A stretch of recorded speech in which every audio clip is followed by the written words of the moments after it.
國家主席習近平即將發表2026年新年賀詞。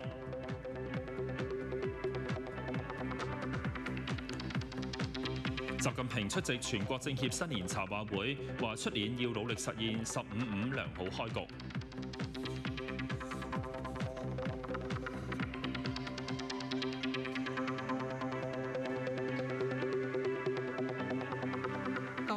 國家主席習近平即將發表2026年新年賀詞，而朝早佢喺全國政協新年茶話會發表講話，話2025年係好不平凡嘅一年，中國經濟增速預計達到5%左右。習近平喺新年茶話會上向全國各族人民、港澳台同胞同海外僑胞致以新年祝福。佢話一年來辦咗唔少大事要事，召開中共20屆四中全會，通過15.5規劃建議，喺粵港澳三地成功聯合舉辦第15屆全國運動會，支持港澳更好融入同服務國家發展大局等。習近平話：2026年係15.5開局之年，中共中央已經對全年經濟社會發展同其他各項工作作出部署，努力實現15.5良好開局。石库門里也成為官業的新事。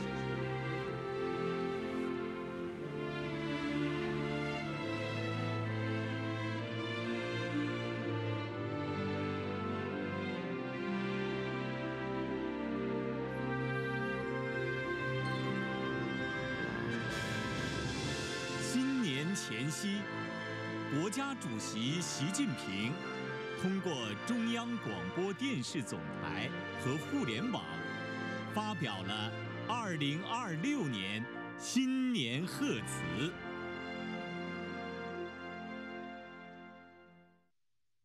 同志們、朋友們、女士們、先生們，大家好！歲序更替，華章日新。在新年到來之際，我在北京向大家致以美好的祝福。2025年是14.5收官之年，5年來，我們踔厲奮發，勇毅前行，克服重重困難挑戰，圓滿完成目標任務，在中國式現代化新征程上邁出了穩健步伐。我國經濟總量連續跨越新關口，今年預計達到140萬億元，經濟實力、科技實力、國防實力、綜合國力躍上新台階，綠水青山成為亮麗底色，人民群眾獲得感、幸福感、安全感不斷增強。5年歷程極不尋常，成績來之不易。大家拼搏進取，耕耘奉獻，鑄就了欣欣向榮的中國。我向每一位辛勤付出的奮鬥者致敬。這一年，令人難忘的是，我們隆重紀念中國人民抗日戰爭及世界反法西斯戰爭勝利80周年，設立台灣光復紀念日。國之盛典威武雄壯，勝利榮光永載史冊，激勵中華兒女銘記歷史，緬懷先烈，珍愛和平，開創未來，凝聚起中華民族偉大復興的磅礴偉力。我們依靠創新為高質量發展賦能，科技與產業深度融合，創新成果競相湧現。人工智能大模型你追我赶，芯片自主研发有了新突破，我国成为创新力上升最快的经济体之一。天问2号开启追星之旅，亚夏水电工程开工建设，首艘电磁弹射型航母正式入列，人形机器人亮出功夫模式，无人机演绎绚丽烟花，创新创造催生了新质生产力，也让生活更加多姿多彩。我们以文化滋养精神家园，文博热、非遗热不断升温，世界遗产再添新元。悟空和哪吒风靡全球，古韵国风成为年轻人眼中的顶流审美。文旅市场人气火爆，城超、村超热闹非凡，冰雪运动点燃冬日激情，传统与现代交融，中华文化绽放更加灿烂的光芒。我们共创共享美好生活。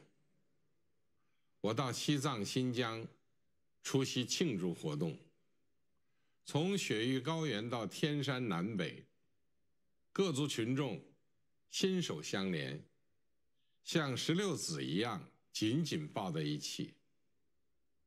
大家用洁白的哈达、热情的歌舞，表达对祖国的热爱、对幸福的礼赞。民生无小事，枝叶总关情。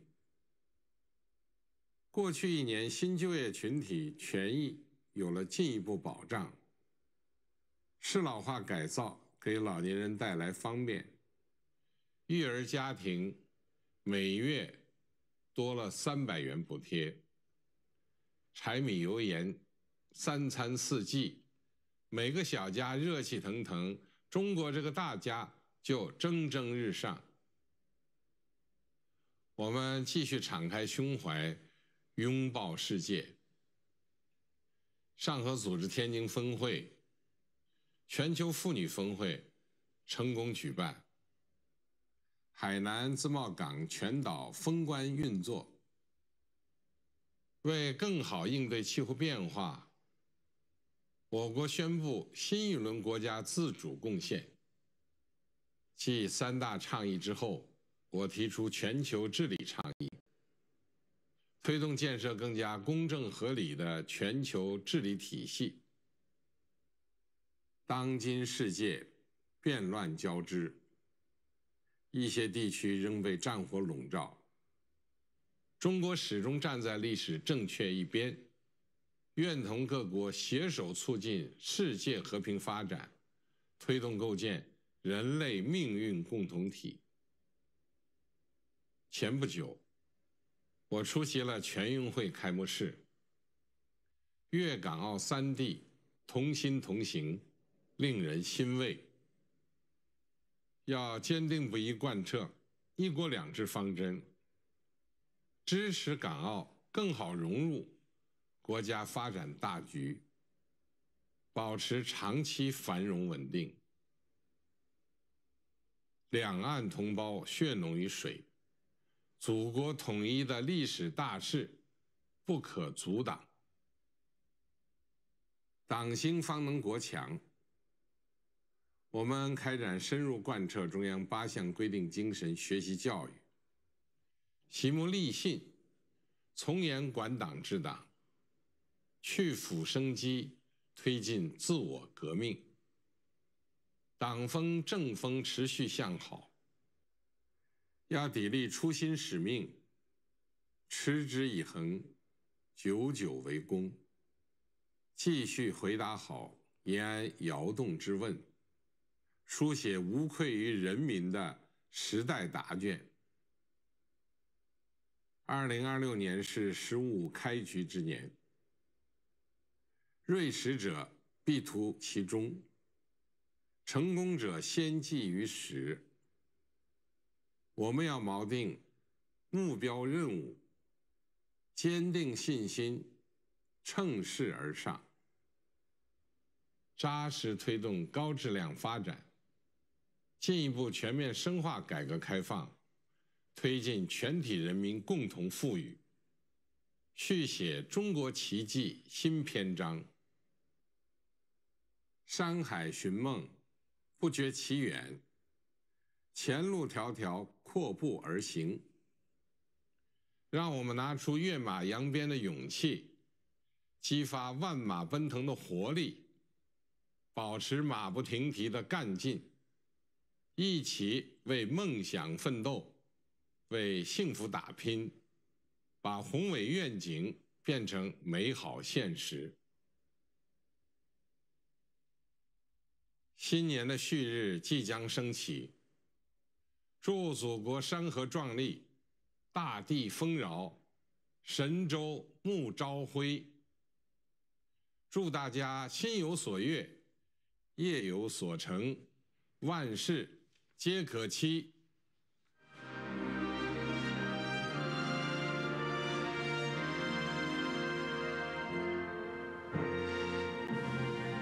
國家主席習近平啱啱發表咗2026年新年賀詞，我哋休息一陣，轉頭翻嚟會睇下。岑浩輝發表元旦賀詞，話將會主動對接國家15/5規劃，實現特區更好發展。2025年度授勳名單公布，其中賀一誠、高開賢獲頒授大蓮花榮譽勳章。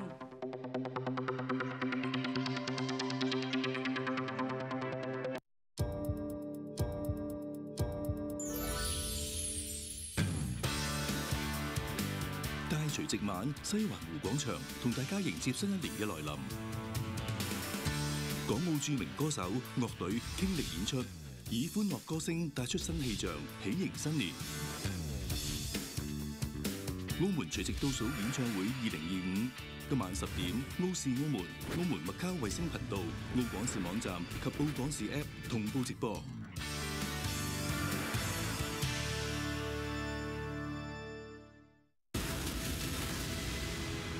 以探尋中國建築工程嘅奇蹟為主線，探秘新地標背後中國建造奇蹟，震撼視覺奇觀，揭秘每段奇蹟一樣嘅建造過程，書寫大國建造傳奇。大國建造第一季，星期日晚8點，第日嘅上晝10點半，澳視澳門。澳視澳門開啟追劇之旅。你現在是想怎樣？對兒子發脾氣，不管不顧，現在連電話都不接。麻煩你跟 boss 說，我和幾個員工都還沒收到3個月的薪水。他要我簽擔保的時候，說只是借20萬周轉。那如果他的公司沒有價格不同世界的你，逢星期六、星期日中午12點，晚上9點，澳視澳門。歡迎收睇澳視新聞檔案。社區營商研究所、烽火台、橫琴攻略，齊來15運。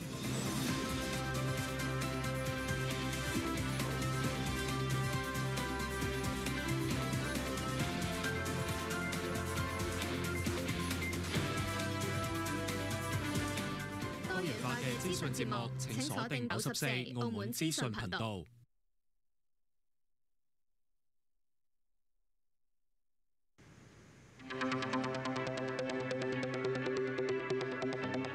翻嚟新聞時間，行政長官岑浩輝發表2026年元旦賀詞，指出2025年係澳門特區發展極不平凡嘅一年，本澳積極把握發展機遇，推動各項事業全面發展。佢又話，特區政府明年將會主動對接國家15/5規劃，編制好、實施好3/5規劃，實現特區更好發展。行政長官岑浩輝話：2025年係澳門特區發展極唔平凡嘅一年，特區政府深入貫徹習近平主席系列重要講話精神，堅定維護國家主權、安全同發展利益，積極把握發展機遇，克服各種困難挑戰，推動特區各項事業全面發展。佢指出，過去1年，澳門順利產生第8屆立法會，完成公務人員就職宣誓，全面落實愛國者治澳原則，成功舉辦紀念中國人民抗日戰爭暨世界反法西斯戰爭勝利80週年系列活動。粵港澳首次聯合成功承辦第15屆全國運動會。值得一提嘅係，全澳上下齊心協力，有效應對超強颱風華加莎，守護咗市民生命財產安全。同時深化公共行政改革，建立統籌協調機制，合併同重組多個部門，着力推進經濟復甦同適度多元發展，促進博彩業健康有序發展，依法關閉衛星場。橫琴深合區建設取得新嘅進展，加大對民生領域資源嘅投入，包括調升養老金、殘疾金同敬老金，推出育兒津貼計劃，切實兜住兜牢民生底線。而2026年係國家15-5規劃同澳門3-5規劃嘅開局之年。岑敖暉話，特區政府將主動對接國家15-5規劃，編製好同實施好3-5規劃，把握發展機遇，實現特區更好發展。築牢國家安全屏障，夯實愛國愛澳根基，堅持同完善行政主導體制，繼續深化公共行政改革，不斷提升治理效能，紮實推動經濟適度多元發展，落實澳門加橫琴新發展定位。加快推進深合區建設，切實辦好民生實事，支持青年成長成才，不斷健全強化防災減災體系，建設安全宜居澳門。持續推進一中心、一平台、一基地同一高地嘅建設，積極參與同助力共建一帶一路同粵港澳大灣區建設，打造更高水平對外開放平台，更好融入同服務國家發展大局。特區政府將不負習主席同中央嘅期望同重託，卓麗奮發，勇毅前行，不斷開創一國兩制事業高質量發展嘅新局面。澳廣視記者關俊賢報道。特區政府公布2025年度授勳名單，一共有28名人士或者實體獲頒授勳章、獎章同獎狀。咁其中賀一誠、高開賢獲頒授大蓮花榮譽勳章。澳門特區政府公布根據勳章、獎章同獎狀提名委員會嘅建議，向28名人士或實體授予勳章、獎章同埋獎狀，表揚佢哋喺個人成就、社會貢獻或者服務澳門特區方面有傑出嘅表現。賀一誠、高開賢獲頒授大蓮花榮譽勳章。羅立文、何永安、黃文忠獲頒授金蓮花榮譽勳章。澳門銀行公會獲頒授銀蓮花榮譽勳章。陳玉蓮獲頒授專業公職勳章。南光物流有限公司以及李佳明獲頒授工商公職勳章。新濠博雅娛樂、水舞間匯演團隊獲頒授旅遊公職勳章。澳門科技大學、鏡屏學校、教業中學獲頒授教育公職勳章。澳門馬國水陸演戲會以及林發音、陳耀培獲頒授文化公職勳章。中國國際應急醫療隊澳門獲頒授仁愛公職勳章。第15屆全國運動會澳門特區體育代表團空手道隊以及朱雨玲獲頒授體育公職勳章。戴錦元獲頒授勞職獎章。澳門平安通呼援服務中心獲頒授社會服務獎章。慈幼中學一種仿生設計、具靈活性且可摺疊嘅機械尾外骨骼參賽團隊。培正中學快速充電輪機電極鋰離子電池參賽團隊。盧校中學 AI 潛航海問天通研究參賽團隊。AEDC 亞洲精英舞蹈大賽2024至2025賽季參賽團隊。第2屆亞洲中學生3×3籃球錦標賽，澳門女子中學生學界代表隊；2025保齡球世界盃，澳門保齡球代表隊，以及李彥一獲頒授公職獎狀。2025年度勳章、獎章同埋獎狀嘅頒授儀式將喺2026年1月30號下晝4點喺文化中心綜合劇院舉行。澳廣視記者郭善如報道。獲頒授大蓮花榮譽勳章嘅賀一誠、高開賢表示深感榮幸，並衷心感謝行政長官岑敖暉同澳門特區政府。賀一誠辦公室發出新聞稿話，前行政長官賀一誠一直以嚟對澳門懷有深厚感情，曾擔任全國人民代表大會常務委員會委員、澳門特區立法會主席等職務。並喺第5屆澳門特區政府擔任行政長官，致力服務國家同澳門。賀一誠特別感謝中央政府一直以嚟給予嘅充分信任同堅定支持。賀一誠表示，澳門特區嘅發展建設係喺繼往開來之中不斷推進。第5屆特區政府團結社會各界，迎難而上，務實有為，既有賴於施政團隊同全體公職人員擔當盡責、竭誠努力，亦都離唔開社會各界同廣大居民嘅大力支持同團結奮進。呢一項榮譽正係全社會共同致力於澳門特區更大更好發展嘅集體成果。賀一誠堅信澳門特區將會繼續以祖國為堅強後盾，積極融入國家發展大局，把握大灣區建設同橫琴合作區發展嘅重大機遇，強調將會持續弘揚愛國愛澳核心價值，繼續推進一國兩制實踐行穩致遠，為國家同澳門特區嘅長遠繁榮穩定貢獻力量。高海賢同樣獲頒授大蓮花榮譽勳章，佢表示深感榮幸，衷心感謝行政長官岑浩輝同澳門特別行政區政府。佢話獲頒授大蓮花榮譽勳章，唔單止係對佢個人工作嘅肯定，更加係對佢所有同行、共同為澳門發展付出心力人士嘅肯定。1991年回歸之前，高開賢當選立法會議員，喺議會服務34載，親歷澳門回歸前後嘅重大歷史變遷，見證一國兩制喺澳門嘅成功實踐，留低無數難忘嘅人同事。2019年至2025年期間，高開賢出任立法會主席，得到全體議員同輔助部門同事嘅共同努力付出，佢謹此致以誠摯感謝。佢話將會一如既往堅定弘揚愛國愛澳嘅核心價值，持續推進一國兩制實踐行穩致遠，為國家同澳門特別行政區嘅長遠繁榮穩定竭盡所能，貢獻力量。澳廣視記者陳淑華報導。今日係除夕，唔少市民會選擇外出迎接新年。而家聯絡到喺議事亭前地嘅記者陳淑華，係啦，淑華，現場人流多唔多啊？氣氛又點啊？係啊，我而家就係身處喺議事亭前地現場呢一度。咁今日係2025年最後一日，為咗迎接2026年嘅到嚟，唔少市民同埋旅客會選擇外出，同屋企人朋友一齊共同迎接新年。咁而家大概係夜晚7點幾，距離2026年嘅到嚟大概仲有4個幾鐘左右。咁雖然時間尚早，但係各個景點同街道嘅人流已經係有明顯增加㗎啦。我哋一齊睇下現場嘅情況啊！咁現場嘅大型燈飾裝置同佈置，亦都為跨年夜增添咗唔少節日氣氛。唔少市民同埋旅客停低腳步，以燈飾為背景影相留念。咁其中啦，仲有唔少一家大細帶埋小朋友一齊過嚟感受氣氛。咁澳門除夕倒數演唱會同氹仔除夕倒數晚會，以及各區嘅跨年倒數活動都將會陸續開始。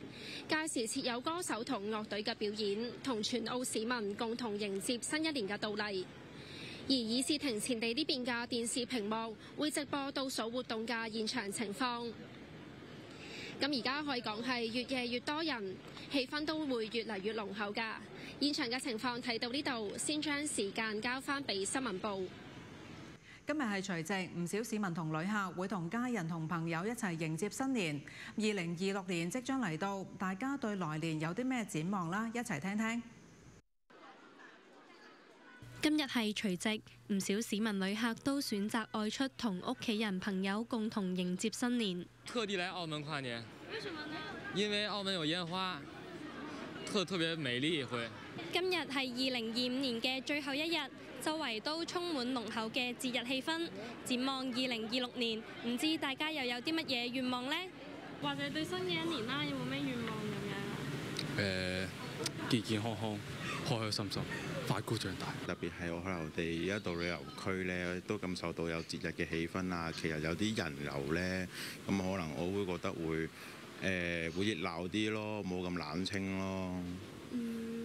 咁對來年啦，有冇咩展望咁樣？有咩展望啊？對唔住嘅人原諒我咯，係嘛？最好係咁啦。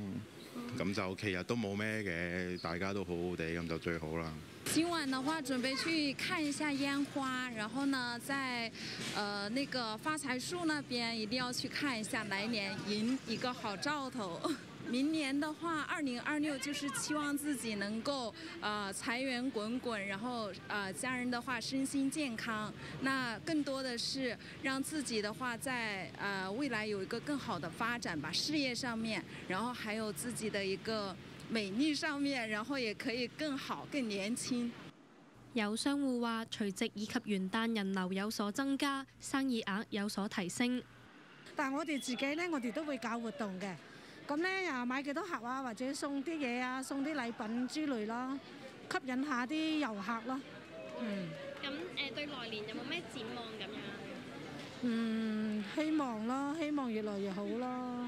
咁我哋啲鋪租都好貴嘅，如果你話再係生意額咁差嘅話咧，我哋可能都會好難頂咯。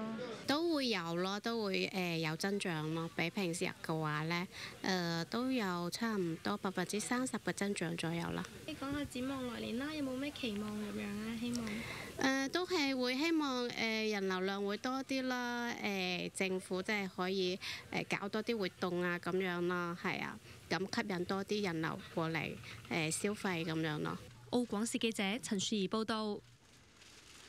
為期17日嘅塔石廣場聖誕市集人流絡繹不絕，有商戶期望加強市集嘅宣傳推廣，吸引更多市民同遊客前往。旋轉木馬、大型滑梯，市集除咗有遊樂設施之外，場內都設置咗唔少手作同美食攤檔，吸引唔少市民同旅客前嚟感受冬日氣氛。聖誕的氣氛相對來說，這裡要濃一些，包括裝扮什麼的，對盛大的程度啊，是這裡比較濃一些。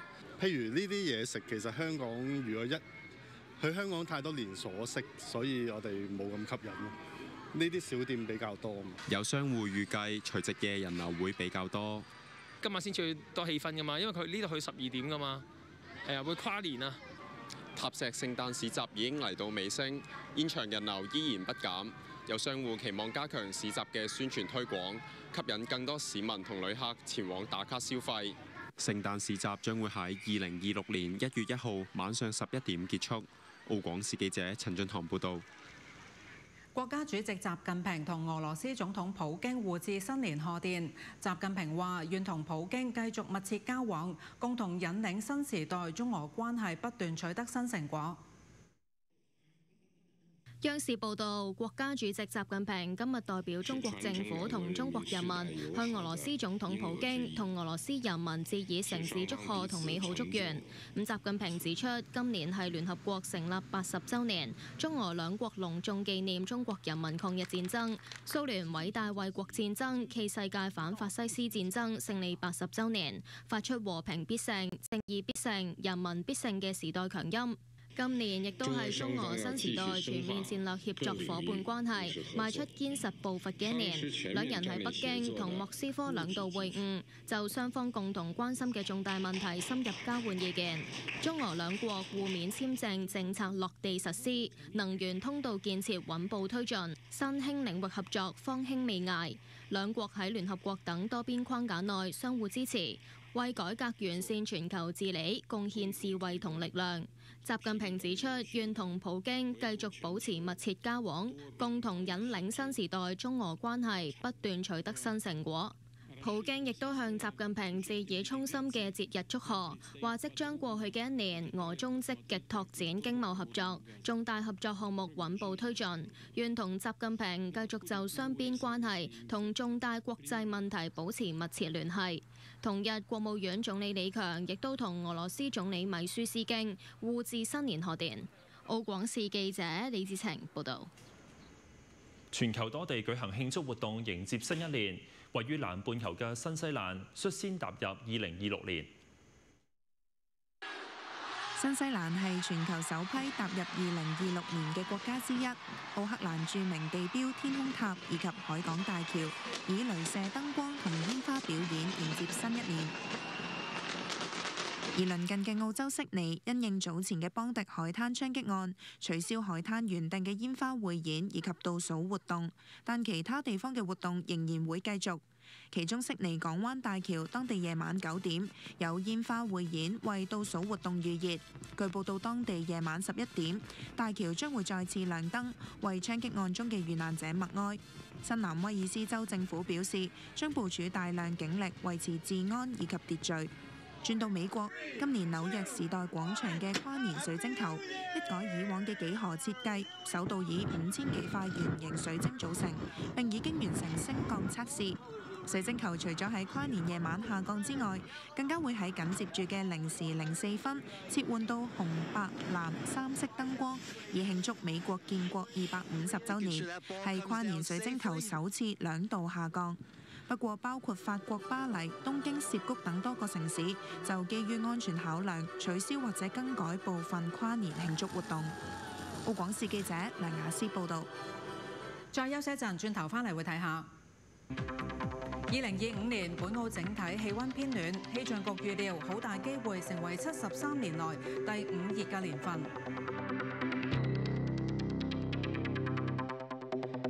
如果你仲係諗住勸我賣咗間鋪嘅話，唔使講。你知唔知我唔單止要養你哋，仲有呢班舊伙計。所以嗰陣時咁多大老闆話收購增強記，點解你死都唔肯啫？你除咗錢之外，仲可以講啲乜嘢？點解你個人會變成咁㗎？你一啲都唔似我個仔。燦爛的風和海，今日中午12點、晚上8點，第日嘅凌晨1點，澳視澳門。You should take a chance. You take a risk if you're going to figure out what it is you're missing. 一心想成為世界級聲樂家嘅年輕人，入讀享負盛名嘅莫扎特學院。學院古老建築，發現通往平行世界入口。You must complete your quest as Prince Jamino before Eternal Night engulfs the land. If you fail, your greatest wish will be denied. 沉浸喺莫扎特歌劇《魔笛》嘅無盡幻想世界。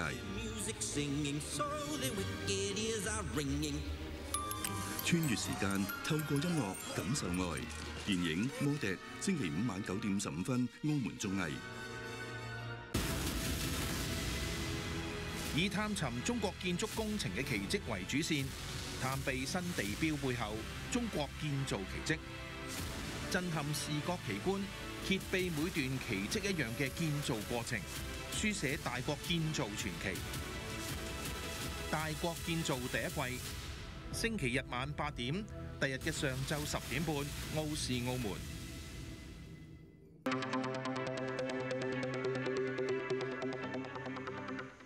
繼續新聞時間，氣象局回顧2025年本澳天氣情況，整體氣温呈偏暖趨勢，而極端天氣亦都頻繁發生，打破多項紀錄。其中全年一共受到14個熱帶氣旋影響，係有紀錄以嚟最多嘅一年。氣象局回顧2025年澳門天氣，整體氣温呈偏暖趨勢，年平均氣温23.2度，比平均值高0.4度。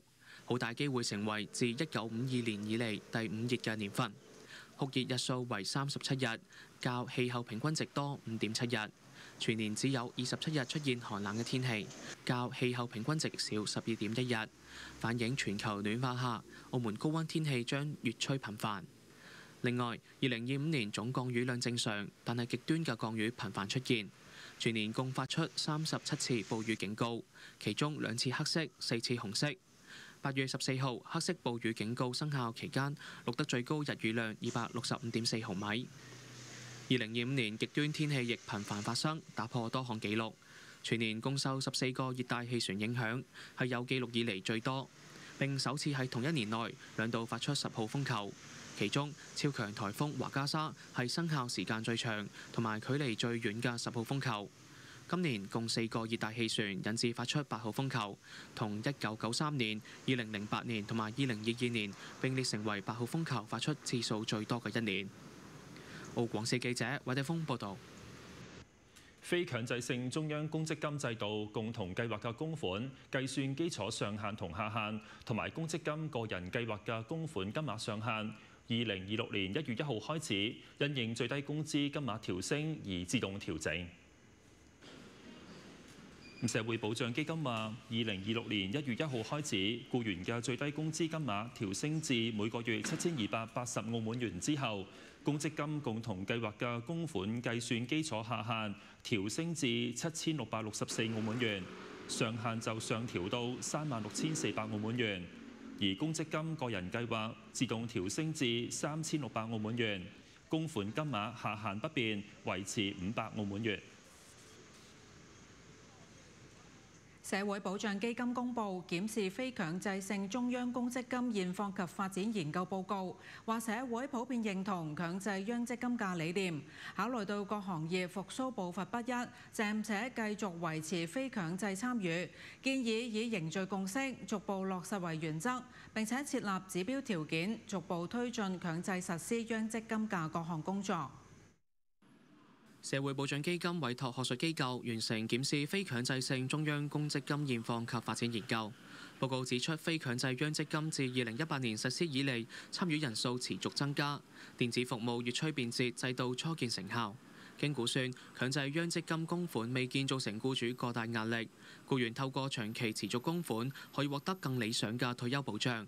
本澳各行業復甦情況有別，社會雖普遍認同推動僱主同僱員共同建立同埋承擔退休保障第二支柱係整體嘅發展方向，但係仍然需要謹慎評估制度走向強制性嘅時機。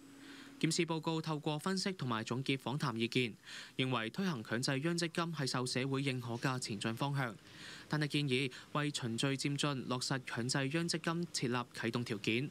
咁包括相關經濟指標回復到一定水平，本地居民參與職業退休保障計劃比率維持大概50%，同埋央積金服務實現高度電子化等。報告建議政府應該按先易後難原則，分階段逐步落實強制實施。社保基金話會將報告嘅建議作為未來持續完善同埋優化制度嘅其中一項參考。同時密切觀察本澳營商環境同埋僱員入息水平等經濟情況嘅變化，將適時推出更多政策措施，持續優化電子服務同埋鼓勵業界增加投資選項等。澳廣視記者韋德峰報導。置地娛樂場已經喺琴晚正式結束營運，博彩監察協調局表示，有關關場工作順利完成。置地娛樂場喺12月30號晚上11點59分正式結束營運，博彩監察協調局隨即進行博彩桌嘅停運程序，協調各部門跟進場地清退等相關事宜。關場期間，勞工事務局派員即場為僱員解答問題，以及提供支援熱線供續後查詢。治安警察局及司法警察局人員維持場內及周邊嘅秩序，整體關場流程順利及秩序良好。博監局表示，將持續優化監管機制，推動博彩業規範化、健康有序發展，為澳門經濟適度多元創造更有利條件。澳廣視記者陳俊堂報導。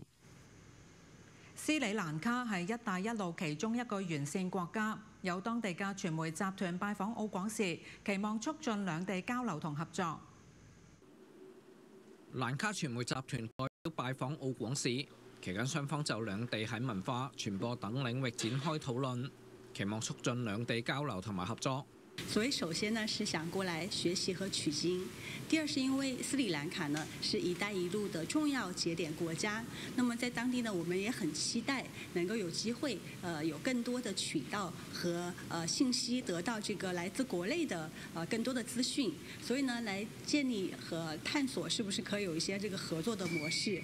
佢又話目前處於初步接觸、相互了解同埋資訊交流嘅階段。期望以此作為開端，未來能夠進一步促進澳門同斯里蘭卡喺多個領域嘅互動，特別係文化旅遊方面，吸引更多旅客去到斯里蘭卡觀光。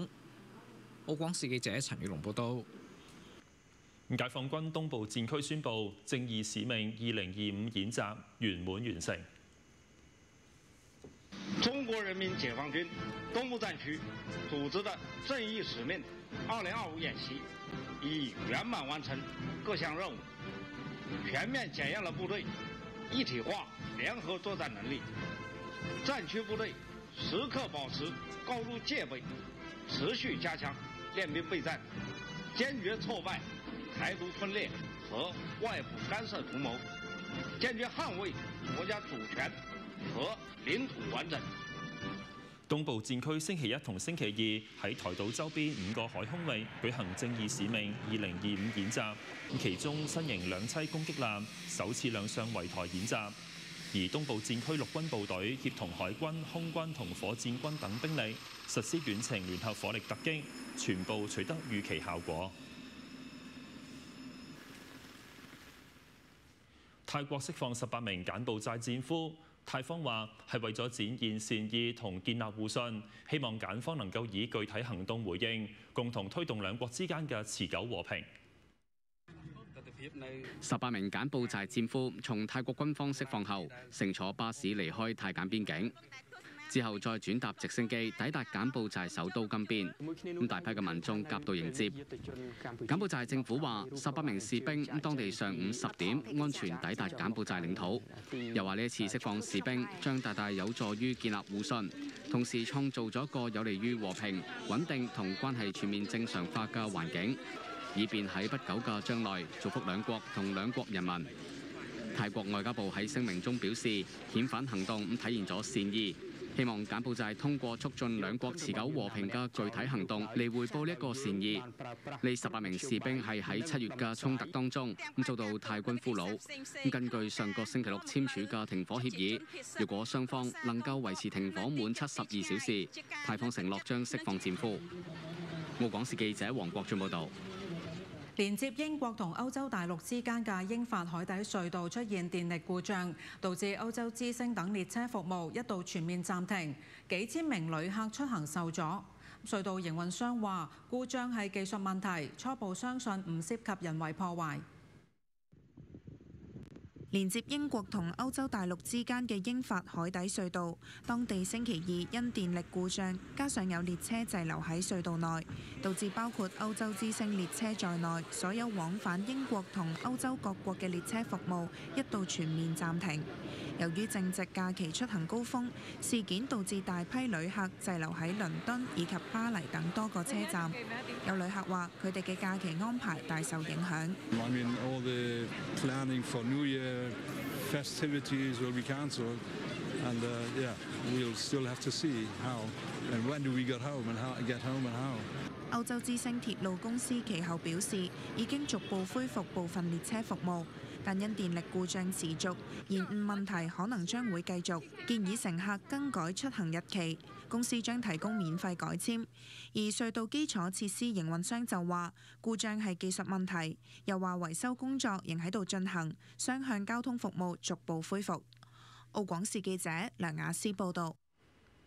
德國西部一間銀行發生盜竊案，金庫內超過90%嘅保險箱被賊人撬開，警方估計涉案金額達到幾千萬歐元。部分受影響嘅銀行客戶，當地星期二聚集喺涉事銀行門口，要求了解詳情，但被警方阻止進入。Ja, also ich habe sehr viel Geld und Schmuck von meinen Kindern, von meiner Frau und von mir selber auch. Und ja, der sicherste Ort eigentlich die Sparkasse bzw. Banken. Ne? Selbst sieht man ja, wie leicht man da rein kann und über Tage wühlen kann. Und dann alles entfernen kann. Und jetzt stehen wir hier ohne Infos, ohne irgendwas, ohne Informationen zu sagen. 涉事銀行位於德國西部城市蓋爾森基興，警方喺當地星期一凌晨接報到場，發現銀行金庫地下室嘅外牆被人用巨型鑽頭鑽開大窿，超過半，大約3200個保險箱被賊人撬開，部分存有珠寶、黃金同現金。涉案金額估計喺1000萬到9000萬歐元之間，折合大約9400萬到8億5000萬澳門元。當局翻查閉路電視，發現多名蒙面賊人坐車經停車場進入銀行範圍，事情後再坐車離開。銀行方面話，大約2700名客戶受影響，目前已經設立熱線電話俾受影響嘅客戶查詢。警方又話，相關取證同調查工作仍在進行，建議受影響客戶先同銀行方面聯繫登記，無需自行報案。銀行將統一將損失情況報告俾調查部門。澳廣視記者周麗儀報導。休息翻嚟嘅體育消息會睇下。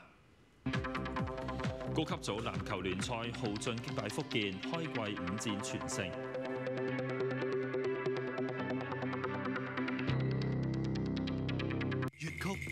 作為傳統嶺南文化藝術，已經流傳多個世紀，強大嘅藝術生命力，甚至影響住現今嘅流行音樂文化。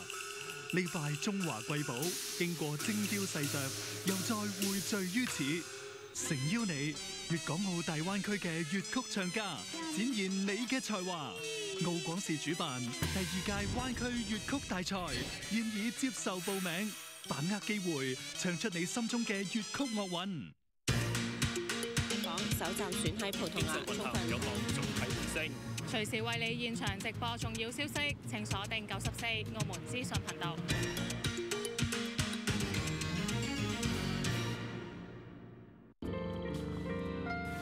雖然因為他的橫衝直撞，讓我的世界開始破裂，但那些……於飛，我以為我會等到你發現，所以一直沒有告訴你。是命運讓我路過這裡嗎？差一點。夢見獅子，星期日下晝2點，深夜12點，澳視澳門，每次連播2集。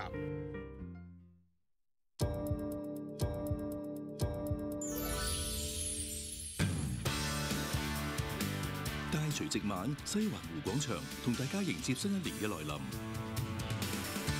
港澳著名歌手、樂隊傾力演出。以歡樂歌聲帶出新氣象，喜迎新年。澳門除夕倒數演唱會2025，今晚10點，澳視澳門、澳門麥卡衛星頻道、澳廣視網站及澳廣視 App 同步直播。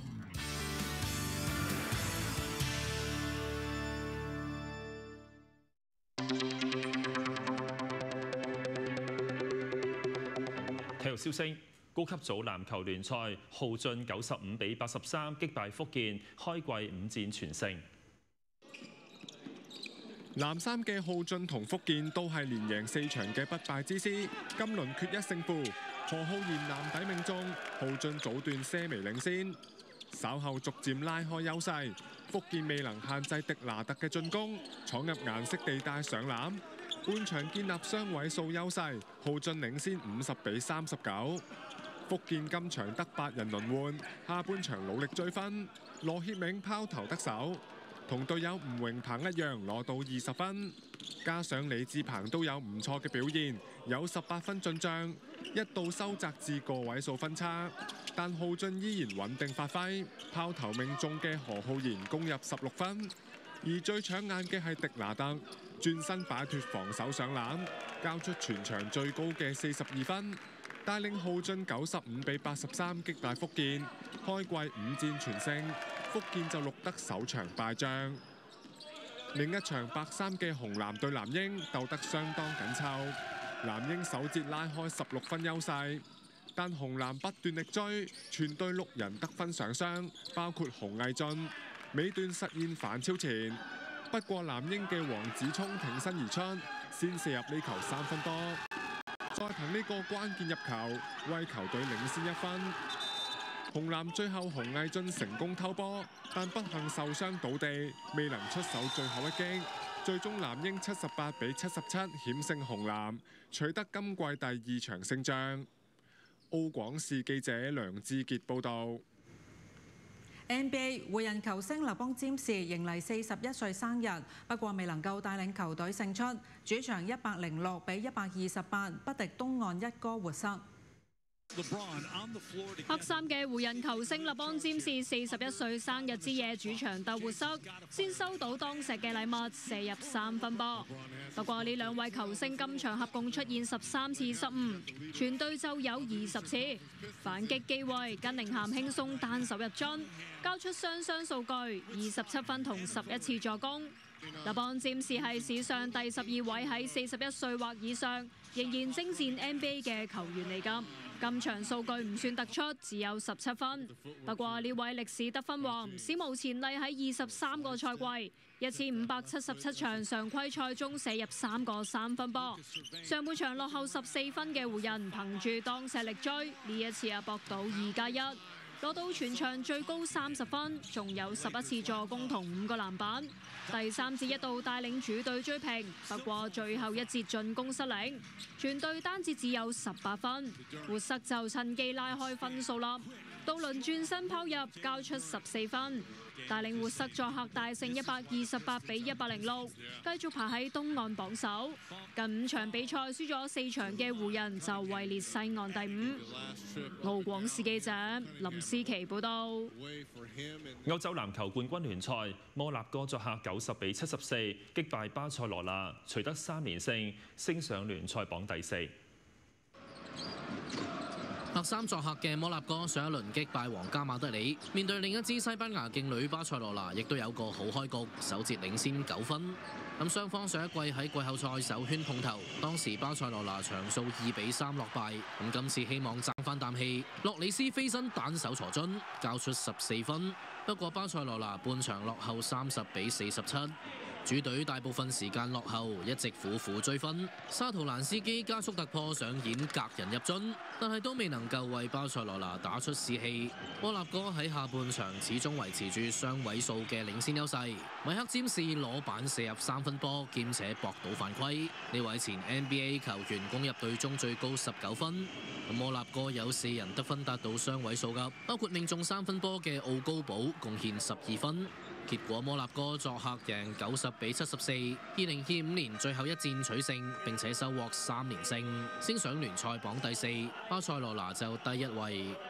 另一場白衫立陶宛嘅薩拉基里斯作客擊敗賽前排榜首嘅以色列球隊特拉維夫夏普爾，關鍵喺第3節單節贏11分。法蘭西斯高同胡禮合演拆里屋，胡禮斬獲15分，係陣中5位得分上雙嘅球員之一。最終薩拉基里斯作客贏93-80，位列聯賽榜第7。輸波嘅特拉維夫夏普爾失去榜首嘅位置，跌落次席。澳廣視記者黃日偉報道。跟住由工銀澳門提供嘅財經報價，恒生指數收市報25,630點，跌224點，總成交1189億。恒生期貨1月收市係報25,648點。外幣對港元牌價：美元7.788，人民幣1.1226，歐元9.1418，每百日元4.9775。英鎊10.4688，瑞士法郎9.8216，澳洲元5.21，新西蘭元4.4941。金市方面，99金收市係報每兩40,140港元，倫敦金每安士賣出4325.47美元，飾金牌價每兩賣出係49,490澳門幣。各位，新聞報導完啦，再會。